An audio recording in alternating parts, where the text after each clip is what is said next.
పెద్ద సంక్షోభంలో ఉంది. ఏంటంటే మానవ సంక్షోభం, మానవ వనరుల సంక్షోభం. ఎస్పెషల్లీ యూరప్ సమాజం బాగా ఫేస్ చేస్తుంది.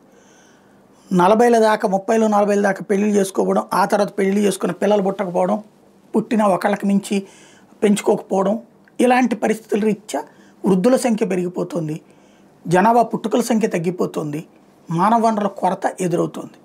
దాంతో ఇతర దేశాల నుంచి ఎలా చేద్దామంటే ఈ ఆఫ్ఘనిస్తాన్ నుంచినో బంగ్లాదేశ్ నుంచినో పాకిస్తాన్ నుంచి వచ్చినటువంటి వాళ్ళు మతపెచ్చతో రగులుతున్నారు తప్పించి దాన్ని ఏమంటారు ఫిజికల్ లేబర్కి ఉపయోగపడుతున్నారు తప్పించి సైకలాజికల్ ఇతర డెవలప్మెంటల్ ఆస్పెక్ట్స్లో వాళ్ళు పనికి రావట్లేదు.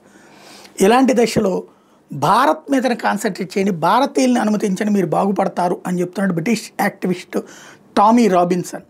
మీ బార్డర్లని హిందువుల కోసం సిక్కుల కోసం తెరవండి, వాళ్ళు ప్రపంచంలో ఎక్కడికి వచ్చినా సరే కష్టపడతారు, మీ మతాన్ని వాళ్ళు చెడగొట్టరు, మీ జీవన విధానాన్ని వాళ్ళు చెడగొట్టరు, గౌరవంగా ఉంటారు, వాళ్ళ విధానాన్ని వాళ్ళు ఫాలో అవుతారు, అట్లాగే మీ విధానానికి గౌరవిస్తూ ఉంటారు, అలాగే హార్డ్ వర్కర్స్ వాళ్ళు అలా అందుకని బార్డర్స్ హిందువులకి సిక్కులకి తెరవండి అంటూ తను ఇచ్చినటువంటి పిలుపు ఇప్పుడు ప్రపంచమంతా చర్చిస్తోంది.